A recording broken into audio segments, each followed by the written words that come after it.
Trendlines reveal the hidden structure behind trends, making it easier to identify key price behaviors such as channels and market flow. When drawn accurately, trendlines act as dynamic support or resistance, guiding your entries and exits. They help you align with the dominant trend and avoid trading against the market momentum. In this video, we are going to talk about trends. We'll look at the three types of trends, followed by the difference between impulse and pullback moves. Next, you'll learn how to draw trend lines correctly and how channels form when price moves within parallel lines. We'll cover both ascending and descending channels, and finally, apply everything to real chart examples so you can trade with confidence. If you're serious about improving your technical analysis and taking your trading to the next level, be sure to hit the like button to support this content, and subscribe to the channel if you're new here. A trend is the overall direction in which the market moves over a period of time. It helps traders understand where price is likely to go next. There are three types of trends: uptrend, downtrend, sideways or ranging market, in which price is moving within a horizontal range without a clear direction. Identifying the trend is the first and most important step in price action trading. You don't want to enter a long trade in a downtrend, or a short trade in an uptrend. That's trading against the market momentum.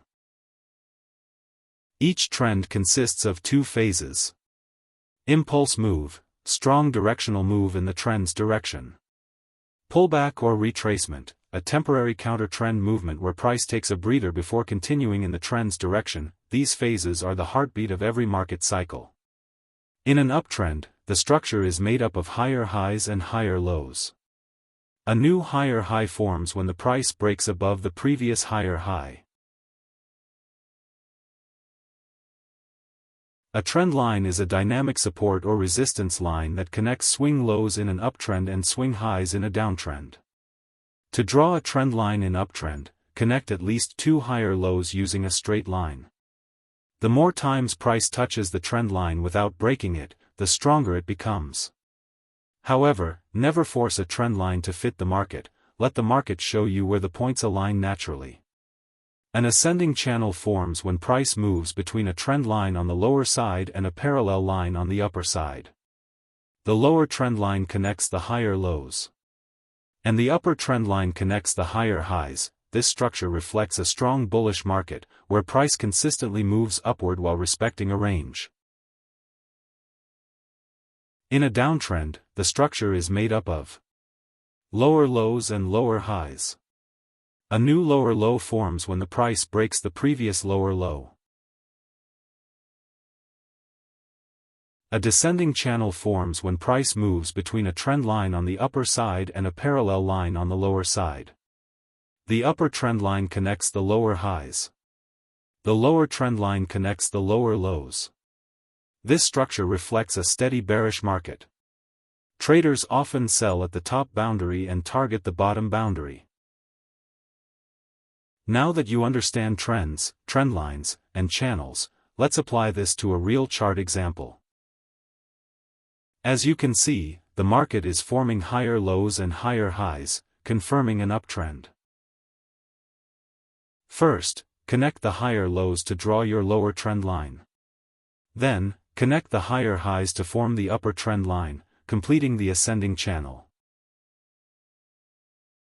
In this case, selling within an ascending channel is risky. You're trading against the trend. Instead, wait for a pullback to the lower trend line. Look for confirmation, such as bullish candlestick patterns or structure break. Enter your buy trade after confirmation.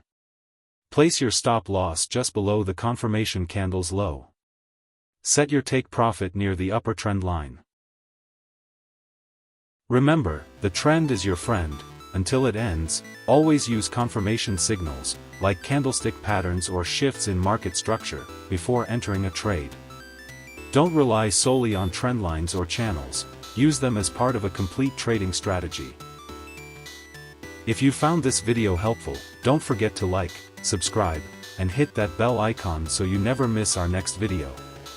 If you have any question, drop it in the comment below. Thanks for watching, see you in the next video.